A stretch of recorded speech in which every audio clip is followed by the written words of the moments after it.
ये हम इसमें डालते हैं। ओके, देखते हैं ये चार्जिंग स्टार्ट हो गई। इसमें हम अपना डालते हैं स्मार्ट वॉच का चार्जर, हमारा रियलमी का स्मार्ट वॉच।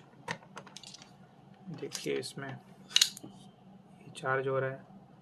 तो आपको 2-3 चार्जर अलग से कैरी नहीं करने हैं, आपको यूएसबी चार्जर्स नहीं, एक छोटा सा ये चार्जर कैरी कर लिया, ये बस हो जाता है। ये हम हमारा फास्ट चार्जर है टेक्नो का, ये इसमें डाल देते हैं हम।